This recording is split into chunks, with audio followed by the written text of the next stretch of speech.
Hello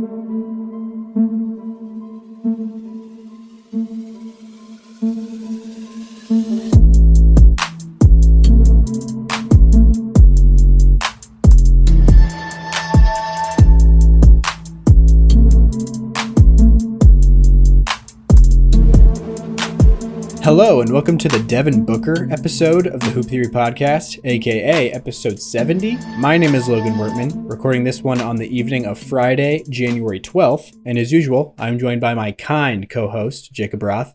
Jacob, how does it feel to be on the Devin Booker episode, which is in honor of his career-high 70-point game in Boston from 2017? Feel great. Shout out to Boston, though, because we won that game despite Devin Booker dropping a 70 burger, which I think that's the lamest thing ever, to celebrate someone that scores 70 and then look at the scoreboard and they still lost. You think it's dumb to celebrate somebody for scoring 70 points in a game? No, I just remember like the ESPN on Instagram and Twitter and all the places that eve. Yeah. And it was like Wilt Chamberlain, but it was Devin Booker holding a 70-point sign. Yeah. Like, I think the locker room made him do that. And the 70 points, obviously that part needs to be celebrated. I just think it's hysterical that the Suns were so bad at that point, they still lost by like 10 or something like that. 10, 15 points. Yeah. Like, it was like a close game, but it wasn't like... I think it was 10-point game. Yeah. Yeah. And speaking of games that aren't close at all... Do the Celtics like basketball at all?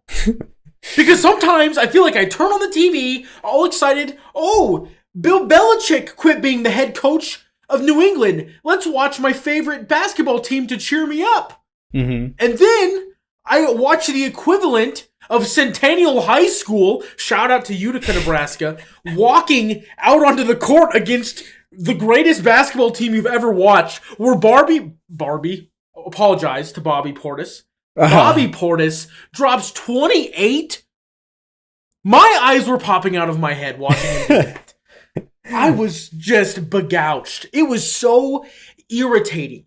And yeah. I tried to watch the whole game, but TNT was like, nope, you don't get to watch the end. It's garbage, which it was. But pretty much after like the 33-0 run, I just put it as background and was like, this, just forget about it. At what point did that happen? Halftime-ish. Going into half? It was like 5 to 6 minutes left in the second quarters when the 33-0 run happened. Okay. And I was like, you know what I love? Just like, not like, how?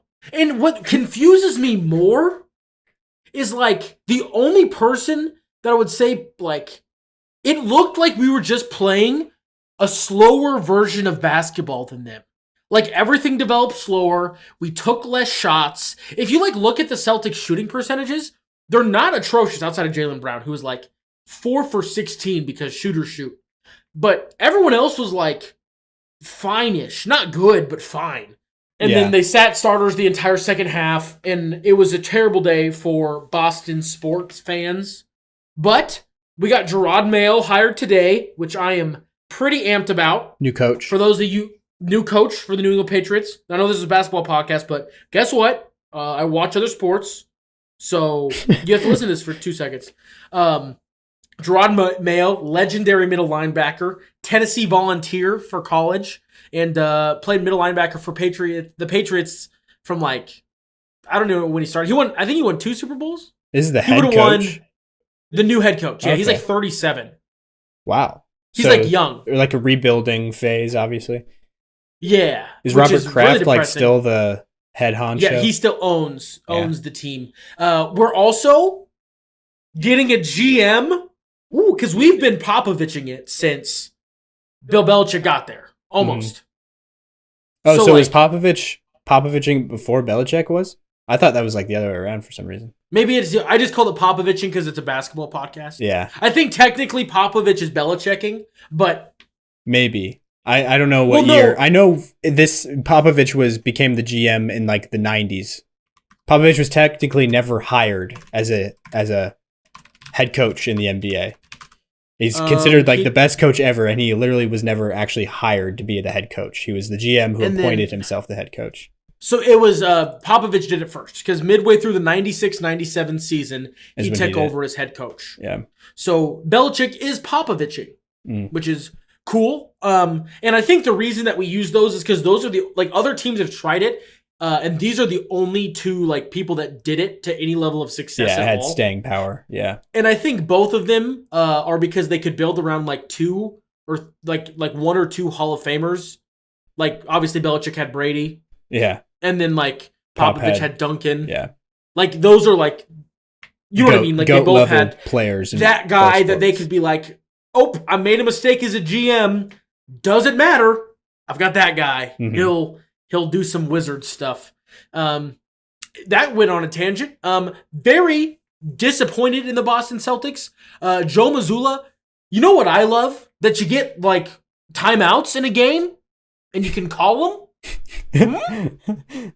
Yeah, I don't know. It's always been his downfall. I've heard. At least. Well, it's what makes me more mad. It's been all of their downfall. Brad Stevens. I just like to let my players play. Yeah. You know what you also could do? Coach. But that's no disrespect to GM Brad. In Brad we trust. I have a T-shirt somewhere. I'm sure maybe is that next man up, or did I do that on this podcast where I pulled out my shirt that says "In Brad we trust"? I honestly don't remember. I think it was probably next man up at that point because it feels like that was a long time ago. But I think we've at least said that on this podcast, I'm sure. That T-shirt does not fit me anymore because I am a fatty. I'm a fat boy. I don't know why. It's a little bit later than we normally record, so if this one feels a little unhinged. That is why. That's probably why. But anyway, bit angry, but shout out Celtics still don't have 10 losses, so that's good. Mm-hmm. Yeah. Could be worse. You have 9. Only team with not 10 losses.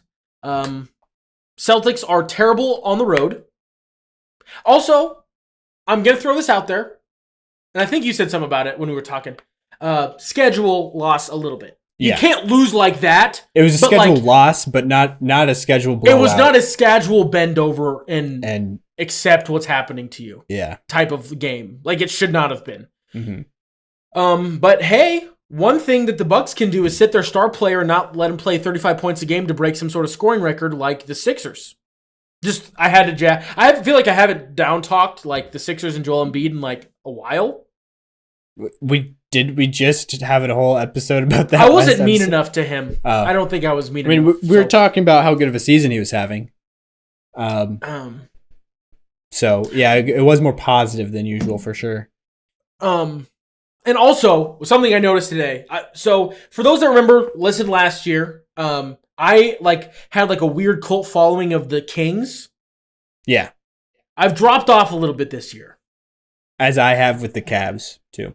My focus has shifted from Celtics and Kings to just give me as much Chet Holmgren and Thunder basketball as a human body can take. Mm-hmm. And they're the 2 seed in the West right now.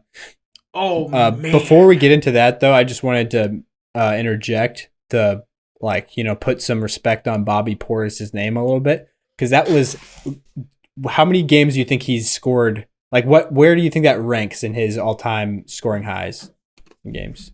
8th. 12th. Well, no, I know that Bobby Portis can get buckets, but it's more this is kind of old Bobby Portis. Is he old? I thought he was 27. 28, right? 28. I feel almost 29. 336 days. Well, shout out. When this comes out, maybe it's Bobby Portis' birthday. I don't know how long it takes. I don't think it'll be that long.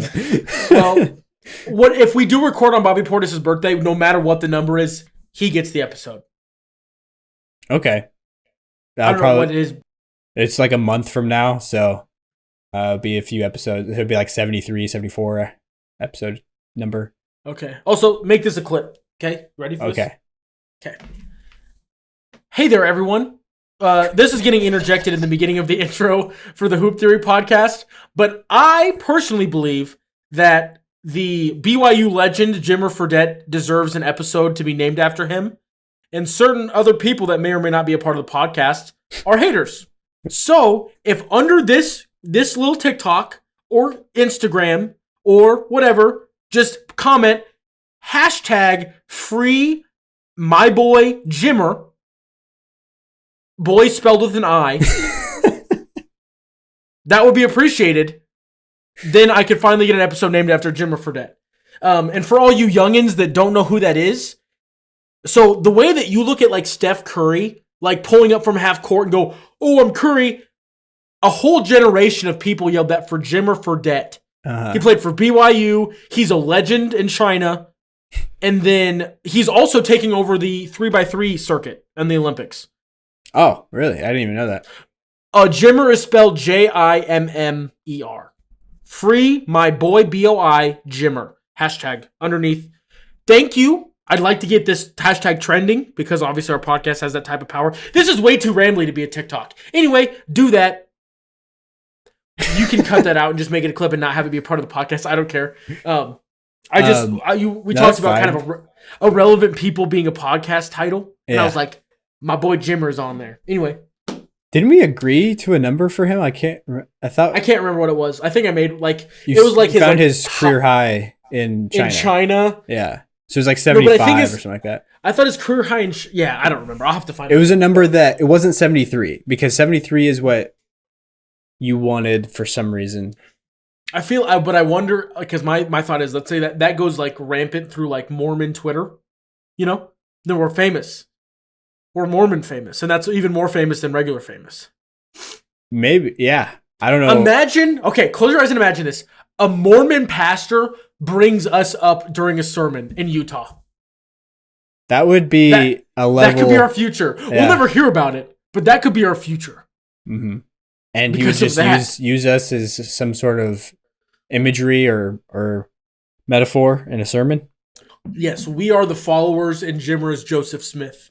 I am out of Mormon knowledge. That can get kind of... Anyway, I'm ready for the meat. Yeah, all right. Well, anyways, Bobby Portis, his career has 38, by the way. But wow. Bulls, Bobby Portis probably? Yes, that was on Chicago when he was 23 years old. 23 February 19th against the Pistons. What? I just guessed a random day. Okay. I was like, where are you getting that? No, this was against the Sixers in 2018. So the Sixers were really bad at that point. Yeah, because this was the 2018 season. So it was the year before they were like pretty good. Before the ramp up. Before the process fully rolled. Injured Ben Simmons rookie year. Yeah. Well, healthy Ben Simmons rookie year. Because his injured rookie year was the year he sat out. Was 17-18 or was it that year, the 18-19? This is 17-18. This is that year. Yeah, that makes sense. I'm tracking. It was February. But so before I interjected the Bobby Portis thing before you started going off on something else. It was a Thunder. You had brought up Chet Holmgren. Oh man. I don't know if you. Year. Okay, yeah. He is. He's gotta be. Yeah, that's an interesting conversation because I've had some thought. I don't think we've talked about this really, but I sorry, go ahead. I think that it's totally understandable, totally fair. I might even lean Chet, honestly, if I had to vote for one person. But I guess where I get caught up is I don't know if it's like a clear, definitive like blowout, like people are trying to say it is. Because it's definitely not. There's definitely an argument to be made for Wemby, I'd say, and that's like if you switch them around. Do you think Chet does what Wemby's been doing on this terrible Spurs team, where nobody can share the ball or like do anything like resembling good basketball for the most part, other than like Keldon Johnson's pretty good, but.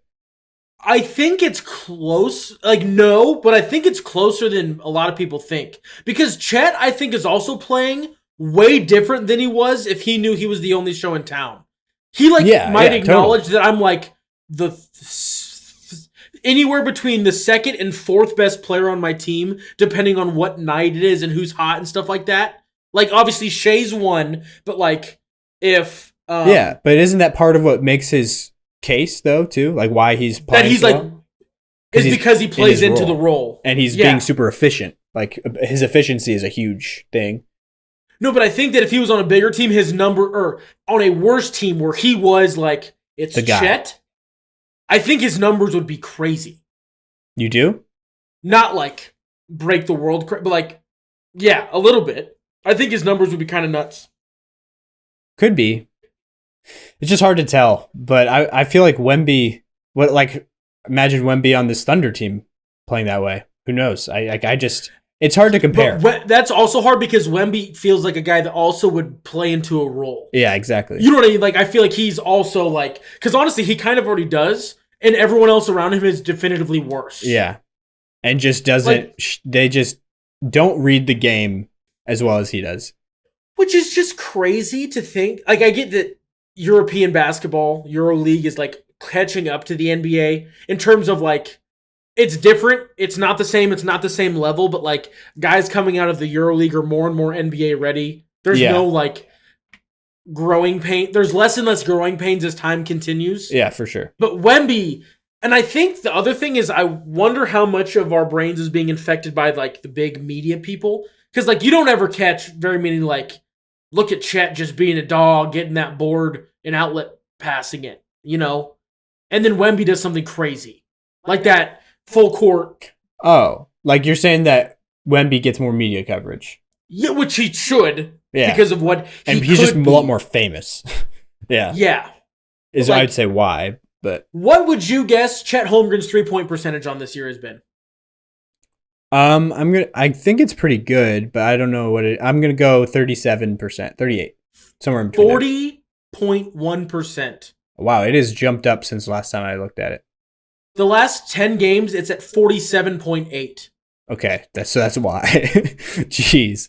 No, but I'm saying is like he's like stepped up. And 10 games isn't like a nothing stretch to jump it to that. No, yeah. 10 games is a decent sample, yeah. That's wild, honestly. And it's on, let me check how many points, like shots per game, on just under 5 attempts a game. So it's not on like no attempts. Yeah. 4.5 attempts a game. Yeah. Like for a role player, I think for a stretch 5, that's like really up there. He's the most overqualified stretch 5 in the history of basketball. Yeah, I mean, maybe not. He's young, but I mean, no disrespect to Matt Bonner, the first man to ever do it. That was a joke. He's not the Kristaps Porzingis. He's a stretch 5, but is he true. Not as overqualified? But I think that right now, Porzingis versus Chet. My heart? No, like who do you think is the better player at the moment right now? Oh, Tingus Pingus. Yeah. Yeah. For sure. But Tingus Pingus has been doing this for a hot minute. Yeah. Also, I think if I have to get, like, I want to get a custom Celtics jersey that says Tingus Pingus on the back. Yeah. Yeah. That would be a worthwhile investment for sure. I feel like that would, but then I'm scared that it'll just be gone. Oh, but I feel like the chances of Kristaps retiring as Celtic are higher than the chances of Jaylen Brown retiring as Celtic. Wow. That's kind of crazy. I'm not disagreeing with you. I just think that's kind of crazy to think about. Like, you know what I mean? Like, yeah. Is that crazy? I don't think it's crazy. You said it's not crazy, but like really, yeah, it's not crazy from the standpoint of I don't think it's right. It's just crazy that it's like, oh wow, that's it's like a random crazy fact that you just put out. Not necessarily saying it's a fact, but you know what I mean. Yeah, I just like in my brain, Porzingis sticking around and like turning into the next Al Horford, just being paid like adequately for your talent. Just in a Celtics jersey, yeah. I don't know. I think that would be... Maybe not, because maybe he'll, like, play really well through these next, 3 years, and then be like, I deserve max. I don't know. I don't know Kristaps. I don't know Tingus Pingus personally. That's also one of the greatest videos in the history of mankind. Yeah. Is Tingus Pingus? Yeah. That's the night he was drafted. It was a Knicks fan yelling, for those that don't know, aren't up to date on their NBA lore. Mm-hmm. But yeah. Yeah, he was drafted 4th, and obviously the draft is held every year in New York, and the whole crowd is booing. And then a guy on the TV, like he's like at home at his I'm sorry, I just get the visual of like the dark room and the only light is the TV. Yeah. And it's this dude yelling, "Who the F is Tingus Pingus?" Like, sounds like Macho Man Randy Savage. Mm-hmm. Did you put that video in there? I don't think that'd be copyright striked, right? I don't think there's a copyright on it. No, there's no way. I don't know if I'll probably put it in. We'll see. What the f*** did they do? Who the f*** is this? Who the f*** is Tingus Pingus? I never heard of f***ing Latvia. You drafted this f***ing kid. You stupid motherfuckers, you. But anyways, moving on to, I guess, like the next thing that we actually have written down to talk about. So the next one thing that we did want to talk about was that legendary interview. This is a clip I'll definitely put in here. Legendary post-game interview that head coach of the Toronto Raptors, Darko Rajaković, had after their loss to the Lakers in overtime in a game where the Lakers, I believe, had 37 free throws on the game, and they had 23 in the fourth quarter alone. And 19 in the last 4 minutes. Yeah. And that's what I think the crazy part was. Anthony Davis, I think, had 11 in the last 4 minutes himself. And Scotty Barnes, best player on the Raptors, are debatably him or Siakam. He only had 2 free throws, but the Raptors as an entire team only had 2 free throws in the entire fourth quarter, while the Lakers had 23. Which, you know, sometimes things are lopsided in terms of like how physically teams are playing and stuff like that, but it's probably not that lopsided. No, unless one team is headhunting, that is insane. Yeah, for sure. Like, intentional fouls would ramp it up a bit, but like some teams don't take 19 in a game. Mm-hmm. Or 23 in a game. Mm-hmm. You know? I bet the Raptors didn't take that many in the game with how the fourth quarter went. Yeah. I don't think so. Darko's rant, though. Like, I think they shot with 23 free throws in that fourth quarter. What did you... Thank you, Doug. That's outrageous. What happened tonight, this is completely BS. This is shame. Shame for the referees, shame for the league to allow this. 23 free throws for them, and we get 2 free throws in the fourth quarter. Like, how to play the game. I understand respect for all stars and all that, but we have star players on our team as well. How's possible that Scotty Barnes, who is all-star caliber player in this league, he goes every single time to the rim with force and trying to get to the rim without flopping and not trying to get foul calls. He gets 2 free throws for the whole game. How's that possible? How are you going to explain that to me? They had to win tonight? If that's the case, just let us know so we don't show up for the game. Just give them a win. But that was not fair tonight. And this is not happening first time for us. Scotty Barnes is going to be all-star. He's going to be the face of this league. And what's happening over here during whole season, I've been holding it back. It's a complete crap. Coach, do you feel like you're getting any explanations at all? That offensive foul, did you see, like, get any explanation? No, there is no explanation. They just come up there, they review and they see what they want to see. They don't want to hear us what we got to say. They don't want to hear the players. They don't just want to protect us. Over the game, they got 36 free throws, 23 free throws in the fourth quarter. What are we talking about? How are we supposed to play? Is this a one-off, or do you feel this has been happening to your team a lot throughout the season? It's happening a lot, but I'm telling our guys, be professional, keep fighting, keep going for the next one. But until when? For how long? Anyone else? Thank you. He got fined, obviously, $25K for it, which a lot of people were saying that was like a small amount.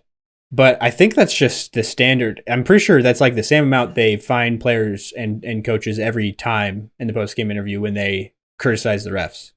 Like when Fred VanVleet went off on Ben Taylor last year, that he got fined $25K. Which that was a Raptors interview also. I'm just connecting.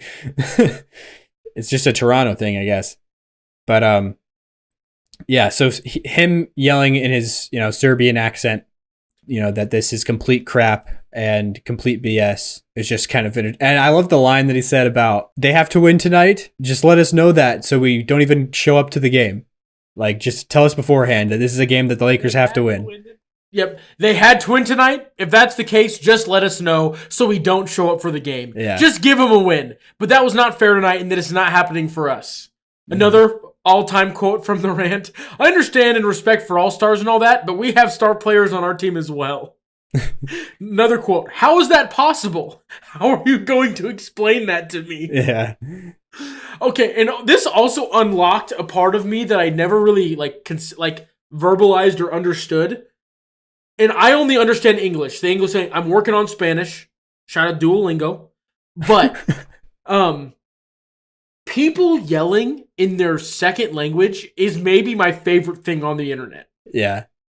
We're like, and I'd have to imagine that like people that speak Spanish, seeing a person that doesn't speak Spanish as their first language, like yelling and ranting, they also have to think it's kind of funny. Yeah. Because probably. you know exactly what he's saying, but like the way that people get there isn't always the direct line. Yeah. It's just funny it's that it's so beautiful. Yeah. Like how are we going to be able to play? I think he said something like that. And he's like, after he said like they had 23 free throws, we only had 2. And he's like, how to play the game. Also, he is the most Serbian, Eastern European looking man I've ever seen. Really? Because how do you say his last name? I think it's Rajaković. Rajaković. Rayak or Rayak. Yeah, one of those. Just okay. So it's not. I'm not gonna have a Dagelnut moment. If I I say doubt Rajaković. it. I heard Ernie Johnson say it like wildly differently, but I'm pretty sure that because typically when I don't know how to say a person's name, I look up I dig for quite a while to try to find like him saying it. And I'm pretty sure I landed on Rajaković when I did that. Okay. If anyone was wondering, I don't do that. Yeah. That's how we get to Dagelnut. Dagelnut is Mark Dagnall, the head coach of the Oklahoma City Thunder. Yeah, Jacob's favorite team. Yeah. Like one of my favorite teams to watch play. It took me a long time to know how to actually say his last name. Yeah, not your actual favorite team, but your spirit animal favorite team. Yes, for sure. If the Oklahoma City Thunder somehow end up playing the Boston Celtics in the finals, I am going, and there's not a question. Yeah. I will. I mean, yeah, duh. Oklahoma City, that would be a... No, I would go to... I mean, it'd make way more sense to go to Oklahoma City. It's literally the closest economical NBA team to us. You just head to York and then head south. I think that interstate goes straight to Oklahoma City. Yeah. Is there an interstate that goes south through York? Well, it doesn't turn into an interstate till later. Let me double check. I know the interstate... Sorry, go ahead. Obviously, interstate from like Lincoln/Omaha down to Kansas City, and then that from Kansas City down to Oklahoma City is all connected. Because that's I-29. Yeah, I-29. Oh, it turns out York, it's not an interstate. It turns into an interstate in the middle of Kansas. It turns into I-35. Okay, yeah. Is that near Wichita? It looks like it's at Salina. It turns into I-35. Makes sense. Which is when it goes... So, when Highway 81 hits Interstate 70 in Kansas, it turns into I-35. All right, so why were we talking about that? Going to Oklahoma City. But that probably won't happen. Maybe it will. The West is such a jumbled up, crazy mess, and teams are doing better or worse than we thought, and things are crazy. And what are we talking about today? Darko Rajaković is what we were talking about. But I think, we don't really have much commentary, I think, to add to this other than it's funny. And I love him. I'm rooting for him, Like I appreciate that he went off the way he did. I think that there is a big problem with the officials in today's NBA. I think this might be the biggest problem, honestly, facing the league right now. And I feel like we're starting to become just like a ref podcast, especially all the clips I've been putting out recently. It's like all of them are about refs. But interesting. Would you like more ref lore dropped on you, or are you good? No, I think we're good for now. Yeah. Okay. We don't need to dive into that again. In my free time, I've looked through that website. Oh, you did? You revisited it? Yep, and I just looked at more people just because I thought it was cool. Yeah, My favorite one, because it's also my favorite like child book. Benny Adams, his favorite book is The Little Engine That Could. That's his favorite book. Mm-hmm. It's not like favorite book from like Tony Brothers' favorite book was the Bible. Okay. And Scott Foster's favorite book was Golf, Not a Game of Perfect. Yeah. I'm pretty sure it was Benny Adams. So his favorite book was The Little Engine That Could. Is that what you said? Yep. Yeah. Nice. Well, yeah, I was just saying that it's kind of crazy that we've been talking about the refs so much, but yeah, they have made themselves the spotlight, which is the opposite job of a referee. You know what I mean? Like, yeah, I'd agree. No one knows. If I were to show you a lineup of 70 or actually 3 men and said, which one's Benny Adams? I bet no one could pick it out. No one would know. I've never heard of Benny Adams. I know a lot of NBA refs, but I don't know Benny Adams. He might be like, this is all off the dome. I just know that he liked The Little Engine That Could, and he'd been in the league for like a while, like almost 30 years. Oh, wow. Like 26 or something like that. I don't know. I might recognize him, but like my point is that like a lot of people, if I were to give you 3, okay, here's one. 3 white guys. One of them Scott Foster. The average person might not know who Scott Foster is. But if I showed you 3 random white Serbian-looking guys and said, which one's Nikola Jokić? People might be like, I feel like I've seen that guy before. You know what I mean? Yeah, like, for sure. The refs do not matter. They need to stick in their lane and stop ejecting the people. People travel thousands of miles to go watch players. So if you eject that player in the first quarter, you should pay that person's like flight or something. Yeah. Especially if it's for getting called a mother effer. If it's a Draymond spinning back fist, send them. I totally get it.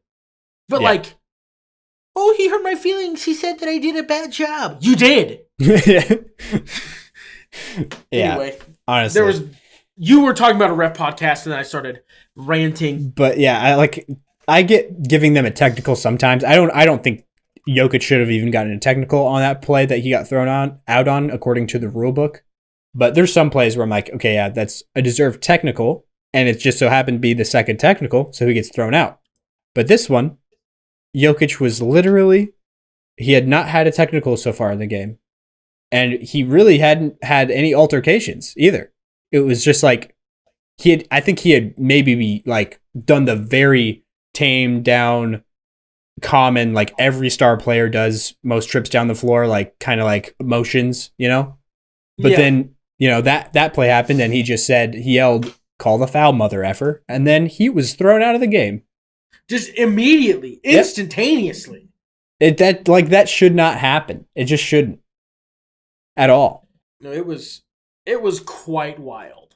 But so I don't know how to get that under control, but I just hope that it does become under control at some point. It's AI refs by 2030. That might be it. I don't want that, I don't think, personally. I feel like the human element is like valuable to the sport, but not when it's like this. See, I don't understand. I remember us having an argument about this a few years ago in Denver, actually, at a Bojo's Pizza. Oh yeah, yeah, but I don't get that. I don't get that point of view. I think it's the same thing where like I don't like. I'm not a big change type of guy. Oh, like I can deal with change, but I just feel like the human part of like. There's like humans are still the people playing the sport. The refs aren't even like. The refs are like a byproduct of like they're a necessary part of like, oh, we got to have this to make the sport work. But it's not like a part of the sport that you want. Yeah. You know what I mean? You don't want people who have human error to be deciding, you know, the outcomes of games. You're trying to get them to do the best they can to not be humans. You get what I mean? That's like a ref's job in a way. Yeah, but it just, I don't know. They're supposed to not be humans, or they're just the human element. It just, I don't know. I think that's what's it called? It's a cliche logical fallacy where Probably. People- but Boogie Cousins, he couldn't have gone and yelled at a computer. That wouldn't have been funny or cool. But the fact that you thought he might have actually choked out Scott Foster at one point, that's pretty entertaining. it's entertaining, sure, but so are you saying you want to keep it because then we can have this Jokić thing to talk about on our podcast, I guess? Is that why you want it? I don't know. Because I want it to be called correctly, but maybe it's like the hybrid I talked about, where like having like mostly AI, but then like a ref to be like, okay, like that contact, come on, let's be real, computer. Maybe that would be like the perfect medium of where like foot on the line, 99% of everything is completely rule AI things, but like let's say a defender bumps an offensive player and like barely touches the ball and the AI thinks it wasn't enough to count, but like it totally, you know what I mean? I don't know how to. But do you think that humans do a good enough job at that already? Because I don't. I think basketball is the hardest sport to ref because of like the NBA rulebook has not been changed very much, but like how the games are called have evolved without like wording and I think that's every changing. sport. Yeah. You like they where like I think every sport outside of baseball, because it sucks, is very like vague. Like a lot of it could be interpreted in a lot of different ways. Calls or is up to interpretation. And that's why like a lot of the time in the NFL you'll hear guys say like the first quarter is like talking to refs and figuring out what'll fly that night. Like what's okay that night. And then a lot of the time at the end of the game when like there's like a big controversial defensive pass interference, offensive pass interference, they're like, why has that been okay for 3.5 quarters? But here in crunch time, you change your mind. Like I feel like the NBA also has that. Not with like foot on the line type of things, but with like what is enough contact. Oh yeah, there's a lot of gray. That's why areas. people make that Pacers Celtics game that the Celtics lost. Whatever, fine, I'm not mad about it. When Jaylen Brown got hit on the head, that was a very physical basketball game. Yeah, and there wasn't a ton. Like there was free throw shot, but it wasn't like. It felt like they were letting defense be played a little bit more than some nights. Yeah, for sure. And then that contact, they're like, that's for sure a problem. And you were like, well, it felt like when there was like a lot more bump, like actual maybe real or like less, you did not call it. Yeah. But when there was more, it was just it felt weird. For sure. I think a big like example of that is also like with traveling, like how a lot of people who don't know much about basketball just think that, oh, the NBA is just super lax and they don't call travels. But it's actually like the ruling is not defined differently anywhere. It's like the same rule as everybody else uses for FIBA and NBA. But FIBA and NBA are the two levels that actually interpret it differently. They interpret it differently because there's not a definition, there's not a defined line of where your first step starts, like when your pivot foot is established, you know? And so the only thing that's different is the NBA defines when your pivot foot gets established is on the step after you have gathered the ball, the first step that you land on after the ball is gathered, you know? So you have, as you're gathering the ball, that step doesn't count as your pivot foot. And then now you have your next, that's the whole reason James Harden is able to step back like 1,000,000 times to get behind the line is because the ball is still in the position in his hand that he can go back to a dribble. Yeah, and you can stand there and do that forever, like, and, you know, maneuver your feet like that, chop your feet and dribble. And so he was like, if I can do that and I just keep my hand as if it's in the dribbling motion and just am chopping backwards, I technically can keep going because I'm not picking up the ball yet. Yeah. I've not gathered it. So I think somewhere in between FIBA and the NBA, like, because that feels... That's not allowed in FIBA, but... No, but I feel like somewhere in between the two. Because in FIBA, it's like, oh, if you're driving to the basket and the ball doesn't hit the ground before you step, travel. And you're like, what? Yeah.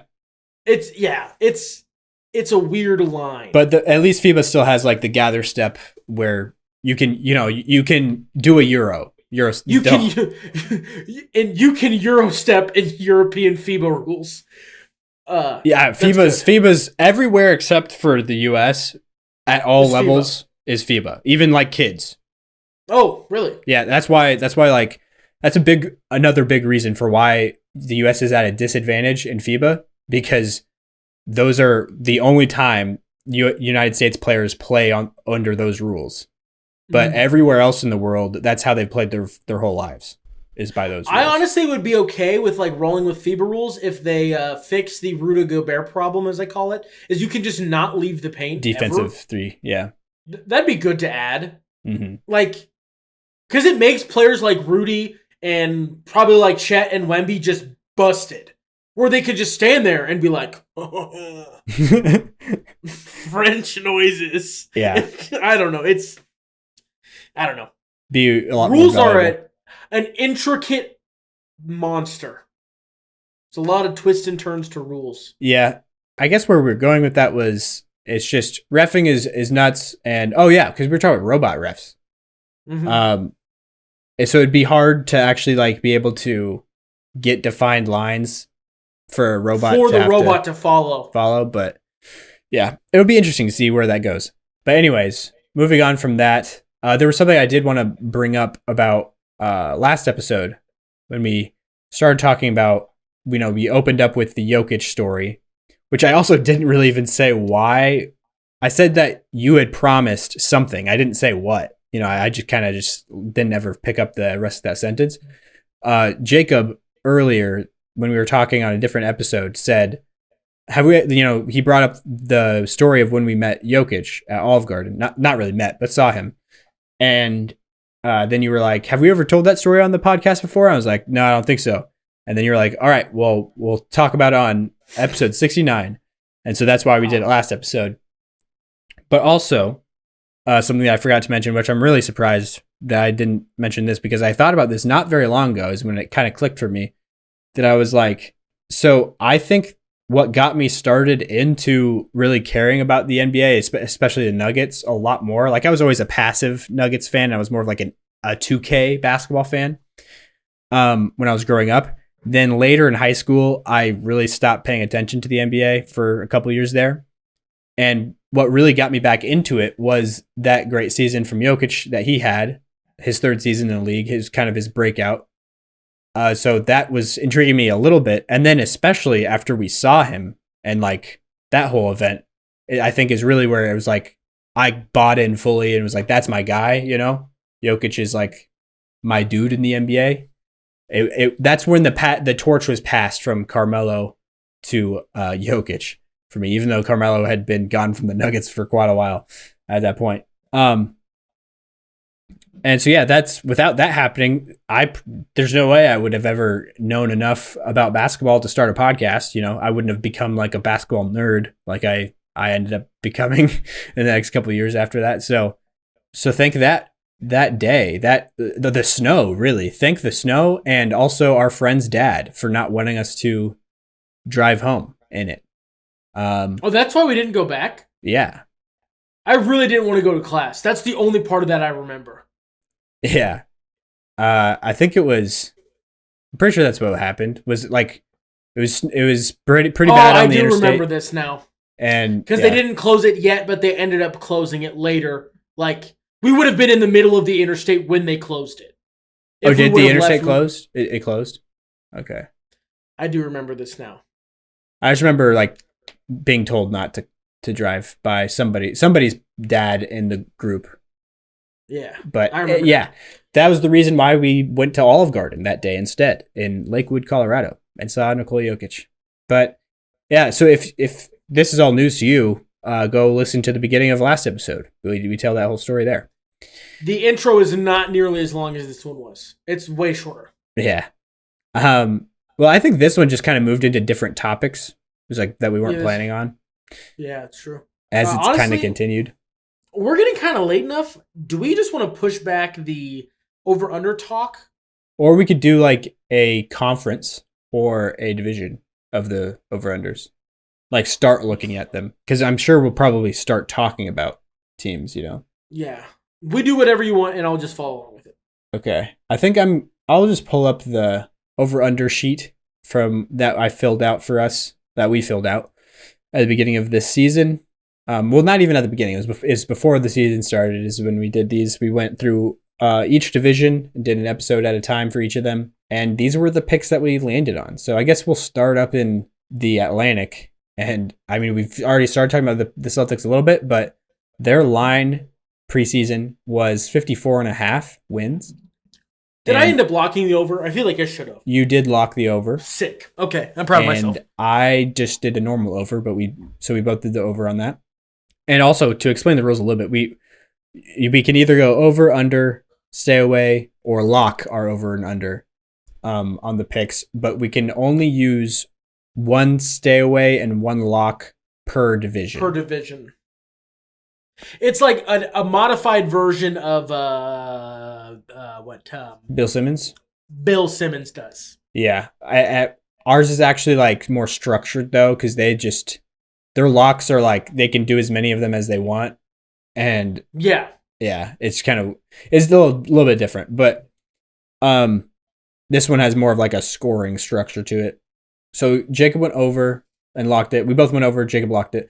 Then the Brooklyn Nets, their line was 37.5, which I locked the under on, and you also went under. I don't still feel like amazing about them.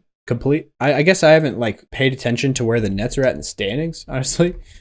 But at one point, they've been a team that I feel like has just been quiet. The only Nets games that I have watched this year have been like the game when they played the Celtics for the in-season tournament. Maybe I might have watched the other one when they played the Celtics, but I have not watched very many Nets games for the Nets. I watched the Nets Raptors because it deemed if the Celtics got into the in-season tournament or not.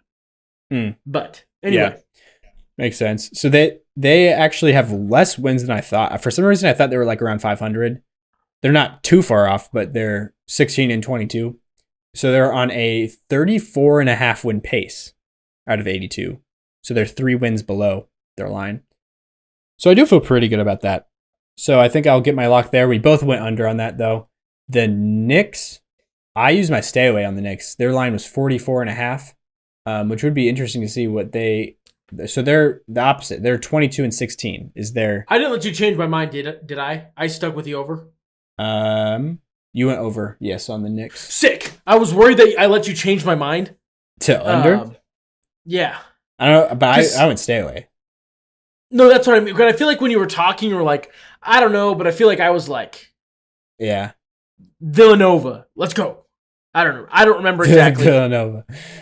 Yeah, because that's pretty much what a lot of the roster is. And they added OG, which I think, honestly, makes it like a for sure over almost. Yeah. With OG, I feel like that does a lot. They are like the opposite of that's really weird. They're the opposite of the Nets again in this, where they're instead of being 3.5 or 3 wins under their line, they're 3 wins over their line. Oh wow! And their record is literally flipped. Also, that is weird. It's kind of crazy how that lines up. But so they're on a 47.5 win pace. Their line is 44.5.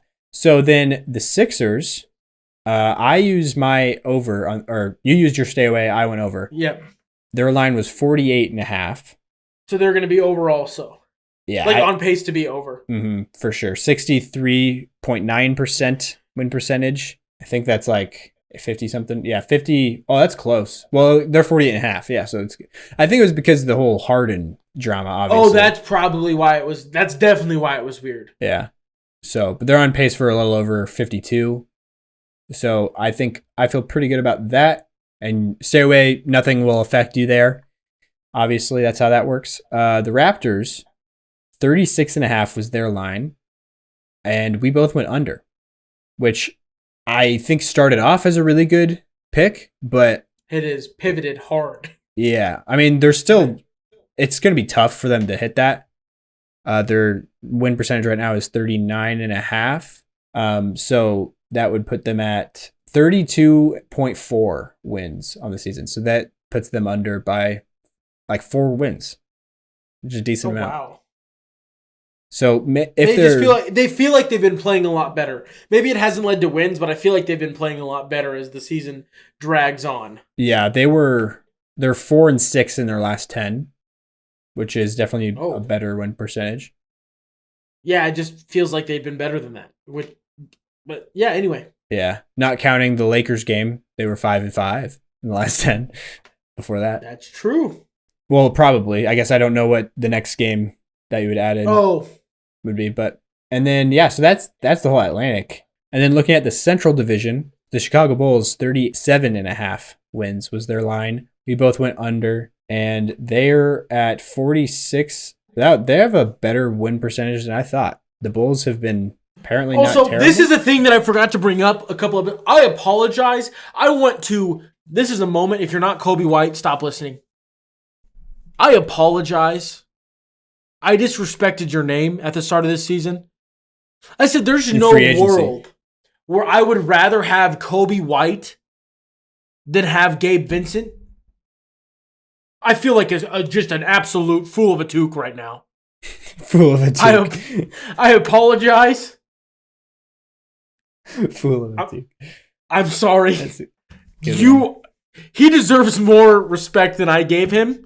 I mean, he hasn't been like breaking the entire world or anything, but he's been like a legitimately valuable, good basketball player, albeit on a bad team. But he's got to be averaging around 20 or just shy of 20.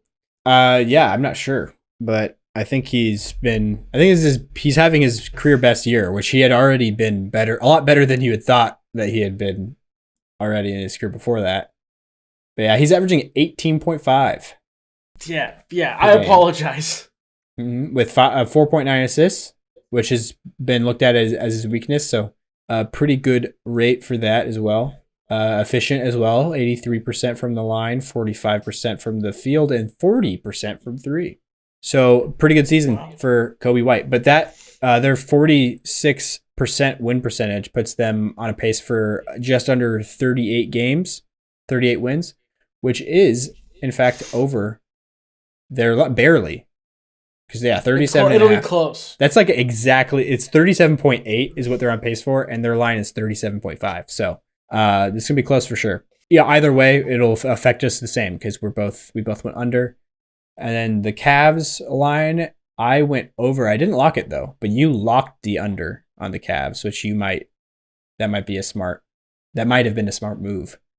I think their biggest thing is I feel like they were one of the teams that I felt like the rising tide of the rest of the NBA would hurt them. Mm-hmm. Yeah, that definitely was what you had brought up for sure. They're on pace right now. They're at 22-15 is their record, which puts them on pace for just shy of 49 wins. So it's just... What do they need? They need 51 to hit the over. Ooh. So it'll be close. No, I definitely know why I went under. I'm kind of shocked I locked it, but I do understand why I went under. Mm-hmm. Yeah, I think you were going on a rant about how you're just not a Donovan Mitchell guy. He just irks me. I love him so much for like when he should have been rookie of the year because he was actually a rookie and didn't get like. Also, it's funny, duality of man. I'm going to be on the opposite side of this conversation because I want Chet to win. Yeah, but I feel like no other sport does this. Is that true? I should probably look at that before I just start saying. I know the NFL doesn't, but and that's what I would. But I've by looking that up and reading on like Reddit and stuff, it seems like the narrative there is a lot of NFL fans don't like that rule. They think it should be the other way around. That's stupid. I just think that people undervalue like. It's not the same playing field if you sat and were around and a member of an NFL team for an entire year. But you can say the same thing about people who are going to the G League or people who are playing in the Euro League for a year instead of going to college.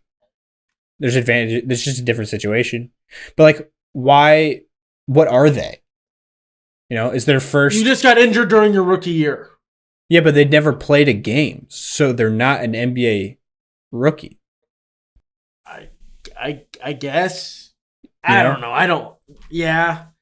I just feel like if they did not log a single minute, then Yeah. it's not their rookie year yet. They haven't had their debut. They literally have not had their debut. You know? I feel like it is such a huge advantage to sit for a year and just learn. It is an advantage. I don't know what it's insanely advantageous. I don't know if I would go that far, but I think it's significant. I'd call it significant for sure. But there's other things that you could also bring up as like, well, that's a significant advantage, but that just kind of happens because that's how it's just, it's the Wild West of how things work sometimes. I guess. Like, I just think that if you weren't to award, somebody like Chet Holmgren for Rookie of the Year this year, it's like, I just feel like whenever it's not about that, like. So apparently the NFL is the only one that does it weird because the NHL also has a rule. The NHL's is the one that I'm the most against after reading it. To be considered a rookie, a player must not have played in more than 25 NHL games in any preceding seasons, nor in 6 or more NHL games in each of any 2 preceding seasons. Okay. And so if you're over 26, you're not considered a rookie. Just automatically? I guess. That's a really weird rule. Any player at least 26 years of age by September 15th of that season is not considered a rookie. Why would the NHL even be worried about that? Is there another professional hockey league that's like close to the NHL I have level? no idea. Zero idea. Like, what would be the likelihood of a 30-year-old walking onto the ice and winning Rookie of the Year? I feel like all of the guys that go and play for the national teams and are the best player on their national team play in the NHL. Like Ovi. It's like the NBA. I think it's probably because of the money. Maybe I don't know. Yeah, I would think. It's the same concept with that's where the most money is, so that's where the best players go. So it's a player must not have played in more than 25 games, I think, total over any seasons. So if you've only played in 4 games, but it's been 7 years, doesn't count. You're still a rookie, yeah. You're no longer, yes, if you've only played in 4. You still have your rookie year eligibility. You have to be under 25. But then if you've played in more than under 6 25? games. I thought you said 26. Under 25 games. Oh, okay. But then if you played in more than 6 games the last 2 years, you also don't count. Yeah. So it's a total lifetime of 25 or in the past 2 years more than 6. In each of those seasons. Yeah. Yeah. Or in each, yes. Yeah, yeah. So you have to have 2 seasons with more than 6 or 25 games total, which I think is the dumbest rule ever. Yeah, it's interesting for sure. And then if you're just too old, sorry. Yeah, that's the rule that I actually have more of a beef with. Why? What is the point of putting that barrier up? Are we really worried that? I mean, if Sasha Vezenkov, in the NBA this year on the Kings, if he was playing better than Wemby and Chet, and even though he's 28 years old, why should he not be allowed to win a Rookie of the Year? Baseball is to qualify as a rookie. A player must not have exceeded more than 130 at-bats or 50 innings pitched in the majors and also have fewer than 45 days on active rosters of major league clubs. That is excluding time on the disabled list or any time after rosters are expanded on September 1st. So the NFL seems like not your first year after getting drafted. Sorry. Yeah. It's interesting that they treat that way. I don't know why I just think that that advantage is not brought up enough. Or maybe voters should just be if their numbers are almost the same, Wemby should probably win it this year, realistically, because he's on a worse team that actively plays against him. Yeah. I don't know. His teammates make him worse, and Chet's teammates definitely make him better. And then Chet buying into that compounds on the fact that his teammates make him better. Yeah. Anyway, that was a whole rabbit hole. We were talking about why I don't like the Cavs. Donovan Mitchell, I don't know, just something of just. I'm sure he's a nice guy, as a human. I don't know, but I don't know, something about maybe it's the his 25% of the time he plays good defense. I don't know. I feel like there's way worse players with that to pick on, but And I feel like I don't like most of them. Dame? Nope. You don't like Damian Lillard? It's because he left Portland. His whole shtick was, I'm a Portland guy. Guess what? You don't live in Portland anymore. You forced your way out. Yeah. For some reason, I thought you were a Dame guy. I don't know why I thought that. Well, no, I'm a Dame DOLLA guy. He's my favorite rapper of all time. Name one Dame DOLLA song. Money. I think it's called. I think that's right. I'm pretty wouldn't sure it's know called either, Money. but No, there's one Damian Lillard song on my actual playlist. oh, It's not called Moneyball. I'm not gonna give that to you. Okay, whatever. I feel like that's enough of a separate to name one. The criteria was to name one song, you know. I have one Damian Lillard song on all But you of called my him your playlists. favorite rapper of all time. I also wasn't serious. My favorite rapper of all time. I was gonna try and think of a random deep pull. Phippa. Phippa from Lincoln, Nebraska. He's not from Lincoln, I don't think. I think he just moved there. Or is he from Lincoln? I don't know. I don't know. He raps about Lincoln a lot or Really? Nebraska. I mean, he went to UNL. Oh. He did track. He ran track at UNL. I think, or I don't know what event he did, but he did track and field for sure. You Google Phippa rapper and it doesn't come up. People are gonna think we're making a person up. It probably. How do you spell it? He's on Spotify. He might have changed his name. I don't know. Phip. Mac Phipps, Mac. I think. His name is Chris. Let me see if this is the same guy. Nope, not the same guy at all. Maybe this is his father. Yeah. I honestly, he might have just disappeared off or we might have been having a joint hallucination. He's real. False memory. I found it. Oh, you did. Chris Crank Phipps. that dial, His name's phones His on last him. name's Phipps, not Phippa. Yeah, that's. Oh, yeah. Chris Phipps. Veins on My Own, We Ready? We Ready was the song they played every single day at iHeart Lincoln 2016.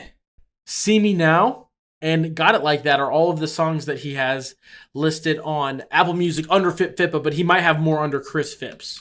Oh, I don't maybe. know. Yeah, I don't know if he has that. That's just his legal, birth name. his is Chris Phipps. But anyways, where are we at? Cleveland Cavaliers. I don't know if we did the line on them already. So the next team is the Detroit Pistons, which is going to be the biggest variance. You convinced me of the over. Yeah, we both did over. I locked my over. No, you convinced me of the over. Don't throw this whole... You can be your own person, I could have been my own person. You were encouraged this entire game, by the way, to not do the same picks as me. Which we didn't for a lot of it.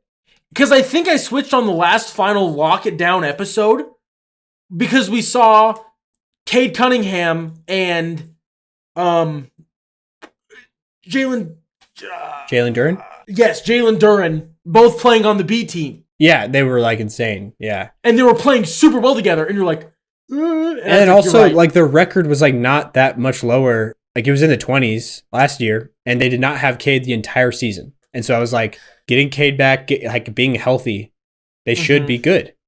But Monty Williams, I think he bad coach. He definitely made them stumble really bad out of the gates, I feel like. And then also they were hit with I think it was just a perfect storm of Monty Williams being just having a botched head coaching job as an intro to the season. And then everybody got injured. Everyone.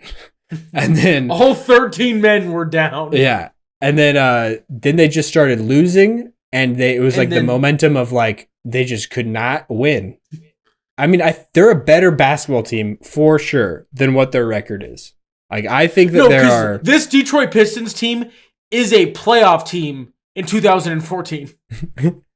That might be dramatic, but it's closer than people think. Yeah. I think the Spurs, the Blazers, and the Wizards are all worse teams than the Pistons. I think that's just true. Well, Wizards, Pistons duke it out on the 15th, so. How do you know that? I'm looking at the Detroit Pistons schedule. Okay. But so their line was 28.5. I don't know if I mentioned that. So they had to win 29 to get the over. I don't even want to look at what their win percentage is right now. It is not even 1%. How's that? Or no, that's not true. My bad. It's 7%. It's almost yeah, 8%. Not 10%. So it's not 0.1 yet. It's below 0.1. 8%. Yeah, 7.7%. Or if you're doing decimal form as a percentage, 0.077. Which I know that the worst winning percentage in NBA history is over 0.1. So they're on the worst in the pace danger ever zone. Right yeah. I doubt they actually end the season with the worst ever. Like, I think they'll pass up the 7-win Bobcats, because the 7-win Bobcats were 7-59 because that was a lockout shortened season, and that's the worst percentage wise also ever. And so that's 65, 7 over 65. Not that fast. Yeah, so that's 0.1. So that's 10.7%, almost 11%. Okay. So they're in the danger zone for sure. But I think granted, they pass also have played a lot of good teams. Yeah, They've played the Pacers or the Sixers and the Pacers, but they played the Sixers like 4 times already somehow. Mm-hmm. Because that's where like half of Joel Embiid's points come from. Yeah. And so there is that in their corner. Things cannot get much worse. Yeah, that is definitely true. Their pace right now is 6 wins, so 6.3 is what they're projected to win on the season, and that is definitely below 28.5. I would say I'm no mathematician, but I think that 6 wins is less than 28.5. Yeah, close, but I think you are correct. I think the biggest difference we've seen so far was 4. And this is 22. Yeah, no one expected this level of just oopsie, so it's okay. And is that the end of the Central? I think that no, we got 2 more teams. We got Pacers and Bucks. So Pacers, their line was 38.5. We both went over on the That seems like surprising. I don't remember being that high on the Pacers. No, I think when we picked the Pacers, it was when Halliburton at the in the Philippines happened. Oh, yeah. That was a wild thing to call the FIBA World Cup. Oh, yeah, it was because they were on. I think the reason why I picked them is similar reasoning to why I picked the Pistons to go over, was because last year, before Tyrese Halliburton went down, they were 23-17. So good. Yeah. Which is like where they're at right now. They're 23-15. So they start off 23-17 with Tyrese Halliburton, and then Tyrese Halliburton was out for the entire rest of the season, and then they did really terribly. So I was like, with Halliburton, I think this team actually could win a lot of games, or win a decent amount, get to above 500, which is all they needed to do, obviously, because their line was only 38.5. Yeah, 38.5. So we both went over. We're both going to be right on that for sure, unless something completely insane happens. The Bucks line, same as the Celtics, 54.5. We both did stay away on the Bucks. I think it's because we didn't know it was like this is either right at Dame or before Dame, or just there was we knew Dame was there because because that's why we did that. Yep. Mm-hmm. Like their line changed a little bit, and we were both like, we just were like, we don't know how, like, we're changing head coaches, and I would have picked under. I'm throwing that out there now. I think I've been very vocal about being skeptical of the Bucks. Yeah, I mean, I don't think they're like definitely going to hit. I would say they might hit the over. I'm just saying I would have picked under. It's not held against me, but I would have picked under. Yeah, they're on pace for 56 right now, so they are on pace to hit the over, and that's even with their rough start factored in. So I don't think there's anything to touch on there, and we'll just finish off the East here, and that'll be the rest of this episode. Sounds good. Southeast Division, we got the Hawks, 41.5 wins. I went stay away. Jacob went under. Sick, yeah. And they still feel good about that, probably. Yeah, I think that they're definitely, because they're well below 500. They're 0.405 is their winning percentage. So extrapolate that to 82 games. That puts them on a 33 win pace. So you got it there. I used my stay away there though. And then Hornets, their over underline was 30.5. Ooh, I'm wrong on this one, I think. We both went over on that. Yeah. We're just wrong. Yeah, they're probably not going to hit that. 22.9 is their winning percentage. And so that out to 82 is 19, just under 19. So that's definitely below. And then the Heat, we both went under on this. You locked your under. Feel great. At 46.5, which I know the Heat have been doing not bad, but it's not as great as I thought I was going to feel, but I still feel pretty good. Yeah. I think that is going to be close because the winning percentage right now is 56.8 times 82. That is right, like 46.576 is their pace. Is what they're on pace for. Yeah. So literally just to barely pass the over. So we would both be wrong on that if the season ended today. Because I think if the season did tragically end today, then according to the sports books, it would just, I think they all bets are off or they extrapolate it out to the pace.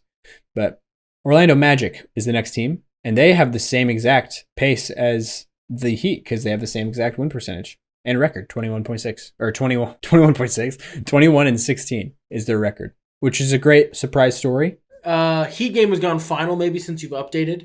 Oh, really? The Heat beat the Magic. So the Heat are 22 and 16, and the Magic are 21 and 17.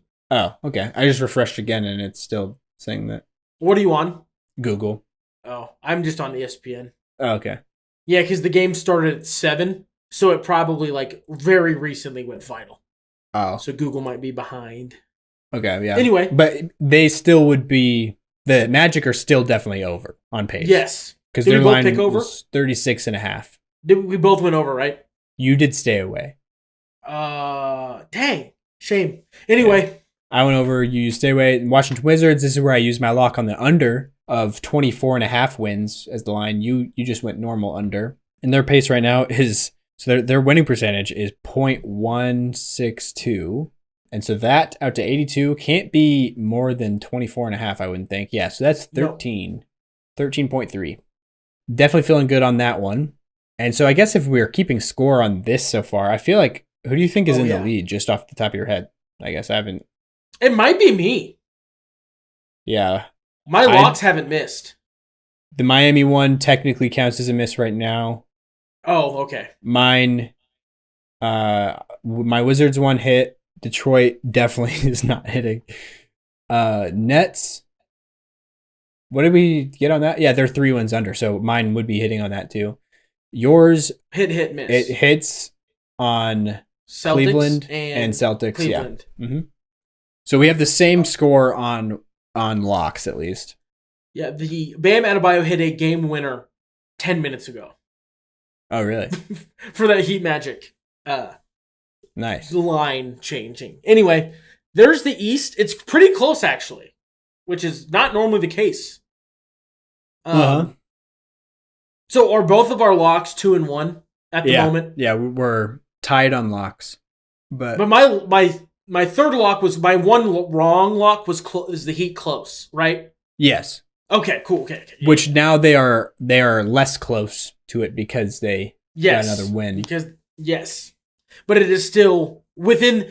Respectfully, I do not think you will get the Pistons over. I don't think that'll happen. Oh yeah, I know. I am aware of that, but it's hit or miss on whether or not the Heat will hit 46 wins or not, or 47. They have to hit 47 to hit the over. So, but yeah, that brings us to the end of this episode, which has been the Devin Booker episode, episode 70. So thank you guys for listening. Check out Patreon. Check out Buy Me a Coffee. Do all those things. Like, subscribe, rate the show, look at the shorts, all that kind of stuff. And thank you guys for listening. And we will talk to you guys next episode. Stay happy, stay healthy. Hey, Jacob? Ja tore his labrum. Peace. We forgot to talk about that entirely. What'd you say? That Ja Morant tore his labrum. Oh, I thought you said. No longer... I thought you said God. I thought you said God tore his labrum. Well, it's funny because sometimes you say on Ja instead of on God. You know, like on Ja. You never heard that? No, I know Ja means God in Jamaican, but on Ja. Maybe that's why people say no. On Ja. I've never heard that in my life, and I listen to like 10 times more rap music than you. But I don't think it's like a. I don't know. I know. I mean, like JID and some rappers, they say Jah instead of God sometimes. I've heard but that's the only reason I knew that is because of a JID bar where he references Ja Morant, but it's a double entendre for God also, and then he says bear in there as a reference to the Grizzlies. Apparently, it was an XXX. I can't say his name, Tentacion? and I still don't. Tentacion. Yeah. What would you say?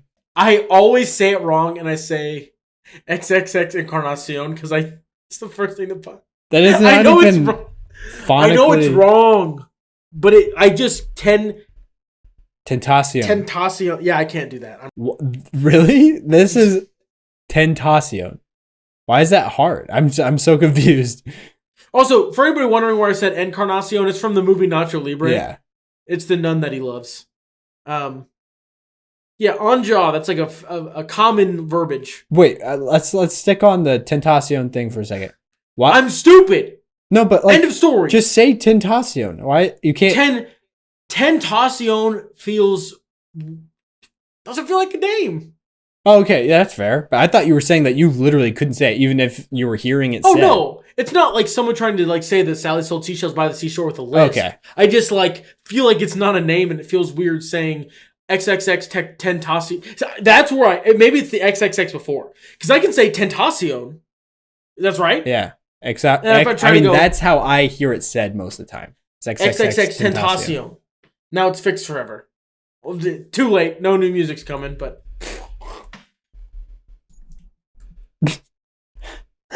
It's actually not even true, but because does he have a vault like Lil Wayne? Oh yeah, they've been releasing X music for every few months since he died. How long has he been dead? Since 2019, I think. 20. Wow. At least he didn't have 2018. Yeah, he missed out on COVID. That's good. Yeah, June 18th, 2018. Yeah. Yeah, I think it's okay. Here it has it on Google. Let me listen to it. Yeah, it says XXX Tentacion. Well, Google's smarter than I am, obviously. I'm going to show you you know what the capital of Madagascar is? The capital of Madagascar? Yeah. Is it like Lemurville or something? No. Mort? No. Just look it up so you can see it. And try. Okay. I don't know how to pronounce this. I haven't even looked up how to yet. But this is Antananarivo. Say that? It's like Antananarivo or Ravo. I don't think the V make a V sound. Antananarivo. Yeah, okay, yeah, that one. Antananarivo. Yeah. I don't know why I've heard that before or why I know that. You've heard that? Okay, that's probably why. Yeah. I didn't just pull that out of because I think it'd be Antananarivo. That's kind of like how I was saying it when I was trying to pronounce it earlier. Antananarivo. But that's one that I understand of looking at it's how do you say that? But Tentacion, I'm like wow. Honestly, trying to read it the phonetic syllables makes because apparently Google says it's Antananarivo. Typing it is crazy. Yeah, it's like banana on steroids. Exactly. That's how I think of it. Bananas. Antananarivo. Yeah, because on Sporkle I did the quiz of typing in all of the African capital city names of the African capitals, and you have to spell them exactly right. So I had to type it like that a few times. But anyways, we're still in the episode right now. We never finished entirely. I said peace. Yeah, we kind of butchered. Ja Morant tore his labrum. Peace. Yeah, we can't. we kind of butchered the outro, but I'll just end it here. I'll leave all this in for the extra content for people at home to consume. But yeah, thanks for listening. We will talk. Eat it. Thanks for listening. Stay happy, stay healthy, and we will talk to you guys next episode. Jatavius Morant tore his labrum. Peace. I don't know if his name's Jatavius. I feel like it's not. Demetrius. It's Demetrius? His middle name is Ja, yeah. It's actually Demetrius Ja Morant Jr. And his dad goes by T Morant. And he goes by Ja. I feel like it'd be cooler if he went by Demetrius. Really? Imagine this. Imagine the brand. It would be not. That's not a good branding. Demetrius. No, but just think about Ja is watching Demetrius with the slam. I feel like that'd be cool. I don't know. Yeah, but Ja is like way cooler. J.A. as a name. Yeah, Ja? J.A. Yeah, that's pretty cool. That resonates, I feel like, with everybody. But except for people that can't read. I'm so tired. I worked at 6 this episode this was so bad. I worked at 6 this morning. I'm like a zombie. I've been not getting sleep the last couple nights. I told you the other night, I stayed up till 5:20. Last night I stayed up till like 3. So here's what we're gonna do. We're gonna hit the red button, stop recording, end call, and then go night night. Okay. Demetrius with the slam.